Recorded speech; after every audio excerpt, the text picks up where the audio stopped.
बंधुओं, देश विविधता का है। देश एक दूसरे का समादर करने वाला है, इसमें कोई दो मत नहीं। पूरे विश्व में आज हमारी भारत देश की यही पहचान है। लेकिन ये पहचान बाहर से जितनी अच्छी दिखाई दे रही है, अंदर से उतनी ही विद्रूप होती चली जा रही है। क्योंकि जब विविधता को आश्रय देकर के हमने सबके प्रति अपने हृदय के द्वार खोल रखे हैं और सबको आत्मसात करके एक देश में रखे हुए हैं, ऐसे समय में कुछ लोग इस वातावरण को बिगाड़ने के लिए सदा आगे आगे बढ़ते हुए दिखाई देते हैं। अभी बकरीद का अवसर आ रहा है। एक सप्ताह के बाद देश में बकरीद का पर्व मनाया जाएगा। ये पर्व हमारे मुस्लिम समुदाय के लोग मनाते हैं। वो कहते हैं कि किसी समय ईश्वर ने अब्राहम को स्वप्न दे करके कहा कि तुम अपने बेटे की बलि मेरे लिए चढ़ा दो। अपने प्रिय बेटे की बलि ईश्वर के लिए चढ़ा देने की बात सहज रूप से अब्राहम को स्वीकार नहीं हो रही थी, लेकिन फिर भी ईश्वर के प्रति समर्पण की भावना का प्रदर्शन करते हुए उन्होंने अपने बेटे की बलि चढ़ाने का निश्चय किया और उसको लेकर के वधस्थल तक पहुंच गए। कहते हैं तभी एक चमत्कार हुआ और बेटे की जगह दुम्बा आ गया और फिर दुम्बे की बलि चढ़ाई गई। इसी घटना की याद में बकरीद का पर्व मनाया जाता है।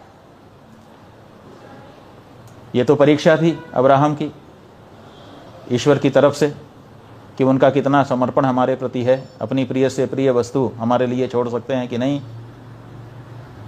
इस घटना की याद में प्रत्येक मुसलमान को अपनी प्रिय से प्रिय वस्तु भगवान को अर्पित करनी चाहिए थी, ईश्वर को अर्पित करनी चाहिए थी, अपने खुदा को अर्पित करनी चाहिए थी, अल्लाह को अर्पित करनी चाहिए थी। लेकिन प्रिय से प्रिय वस्तु को अर्पित करने का उन्होंने परंपरा नहीं चलाई। उन्होंने परंपरा क्या चला दी कि दुम्बा या बकरा ले जाकर के भगवान के सामने काट देंगे। खैर, ये कैसी परंपरा है ये हम तो नहीं समझ पाते हैं, लेकिन वो लोग समझते होंगे।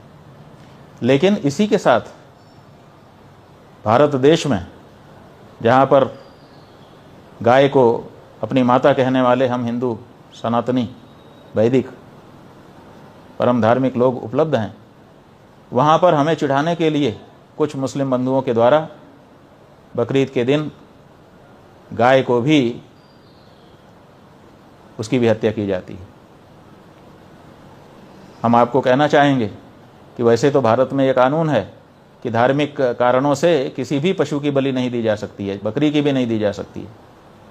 लेकिन कम से कम गाय के बारे में हम बहुत ही कोमल भावना रखते हैं, आदर की श्रद्धा की भावना रखते हैं।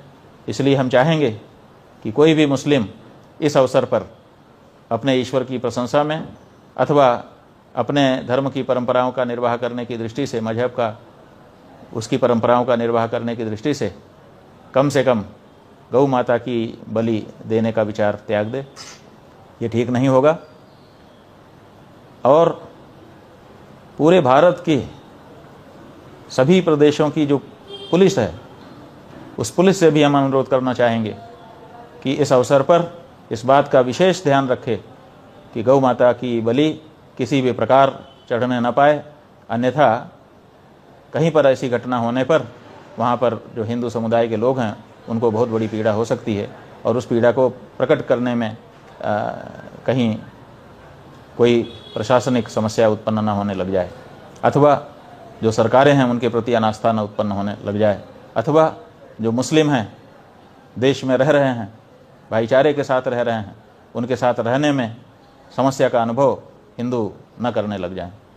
तो ये जो तत्कालीन और दीर्घकालीन परिणाम इन घटनाओं के आ सकते हैं, उन परिणामों पर रोक लगाने के लिए ये जरूरी है कि प्रत्येक प्रशासन अपने अपने क्षेत्र में चुस्त रहे, दुरुस्त रहे और गौ माता या बैल जो कि पुरुष गाय है, उसके बारे में भी सचेत रहें।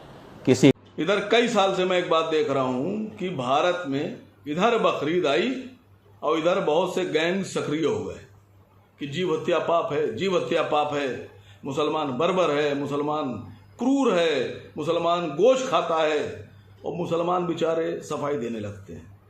मैं सफाई देने नहीं आया हूं, मैं ये पूछने आया हूं कि सिर्फ बकरीद पर ही ये जीव हत्या और ये जीवों से प्रेम याद आता है आपको, बकरों से, मुर्गों से, बफेलों से, भेड़ों से इतना प्रेम आता है बकरीद के ऊपर आपको, ये पूरे साल आप कहाँ रहते हैं? आपका प्रेम कहाँ चला जाता है? हर साल पूरे भारत में लगभग 350 करोड़ मुर्गे, 3 अरब 50 करोड़ मुर्गे गोश्त के लिए काटे जाते हैं। हर साल 25 करोड़ से ज्यादा बकरे और भेड़े गोश्त के लिए ज़िबा किए जाते हैं। मैं सवाल पूछ रहा हूं कि पूरे साल आपका जीव प्रेम कहां चला जाता है? पशु प्रेम, और ये बकरीद पे ही आता है। नंद किशोर गुर्जर जी एक विधायक है भारतीय जनता पार्टी के पश्चिमी उत्तर प्रदेश से, वो बयान जारी कर रहे हैं जीव हत्या पाप है, मुसलमान ये, मुसलमान वो, जीवों की सुरक्षा होना चाहिए। बीफ जानते हैं ना गुर्जर जी आप? बीफ, बफेलो मीट की बात नहीं कर रहा हूं, बीफ।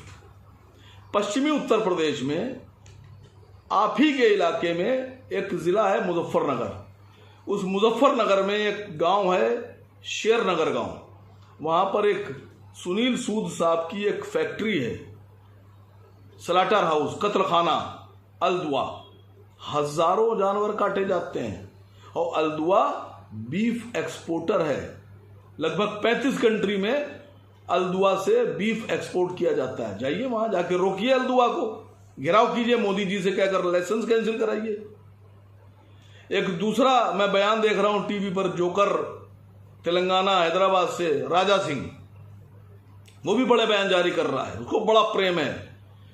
राजा सिंह, तुम्हारी स्टेट तेलंगाना में एक जिला है मेंढक, उस मेंढक जिले में एक बहुत बड़ा देश का स्लाटर हाउस, 72 स्लाटर हाउस में सबसे बड़ा स्लाटर हाउस अल कबीर सतीश सब्बरवाल का मेंढक जिले में चल रहा है, और सतीश सब्बरवाल के स्लाटर हाउस से एक्सपोर्ट किया गया बीफ दुनिया के 35 मुल्कों में बिकता है और सबसे महंगे दाम पे बिकता है। क्यों नहीं जाके रोकते हो वहां? बीफ समझते हो ना, पढ़े लिखे हो। बीफ, बफेलो मीट की बात नहीं कर रहा, बीफ। जाओ जाके रोको, मोदी जी से कहो लाइसेंस कैंसिल कर दे। भाई pollution control board slaughter house का लाइसेंस तो केंद्र सरकार दे रही है, आप कैंसिल कराइए। और महाराष्ट्र का एक छोटा नेता आजकल बहुत बोल रहा है, नितेश राणे। नितेश राणे क्यों इतना बोल रहे हो भाई? सीधी सी बात है, भारत से स्लाटर हाउस से बीफ एक्सपोर्ट किया जा रहा है दुनिया के 35 मुल्कों में, और ज्यादातर स्लाटर हाउस के ऑफिसेस बॉम्बे में है, महाराष्ट्र में। अल कबीर का भी है, बाकी और के भी हैं, नारीमन पॉइंट पे हैं। जाओ जाकर रोको। तुम्हारे महाराष्ट्र के बॉम्बे शहर से बीफ का सौदा हो रहा है, बाकी मुल्कों में एक्सपोर्ट हो रहा है, लाइसेंस है। जाओ रोको जाकर। किसने मना किया तुम्हें रोकने के लिए? हिंदुस्तान से जो बीफ एक्सपोर्ट हो रहा है वो लगभग 25,000 करोड़ रुपए का बिजनेस है। भारत सरकार लाइसेंस देती है उसको। मैं एक अहम बात बताऊं आपसे, देश में लगभग 140 करोड़ की आबादी में 74% लोग, 74% लोग गोश्तखोर हैं, नॉन वेजिटेरियन। मुसलमान तो सिर्फ 14% है। ये जो 60% बच रहे हैं ये मुसलमान नहीं हैं। जाइए इनमें अलख जगाइए, इनको समझाइए जीव हत्या पाप है, गोश्त नहीं खाना चाहिए। सारा दबाव 14% पे क्यों, 60% पे क्यों नहीं?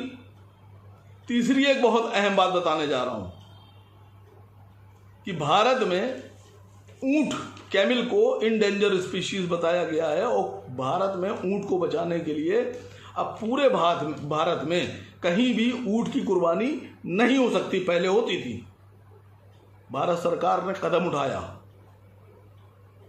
और ऊंट को बचाया। मैं भारत सरकार से पिछले 10 साल से मांग कर रहा हूं कि गाय को राष्ट्रीय पशु बनाइए। गाय नहीं काटी जानी चाहिए। गाय हमारे हिंदू भाइयों की मां है। इसको सुरक्षित कीजिए। जब आप ऊंट को बचा सकते हैं तो गाय को क्यों नहीं बचा रहे हैं आप? बताइए, पूरे भारत में बिक्री बंद कीजिए गाय की, नजर रखिए, बोर्ड बनाइए, और उसके बाद में गाय के लिए एक प्राविधान बनाइए, गाय को राष्ट्रीय पशु बनाइए, गाय लाना, ले जाना, पालना, बेचना, खरीदना सब प्रतिबंधित कीजिए। कैसे नहीं बचेगी गाय? आप ऊंट बचा सकते हैं, गाय क्यों नहीं बचा रहे हैं आप?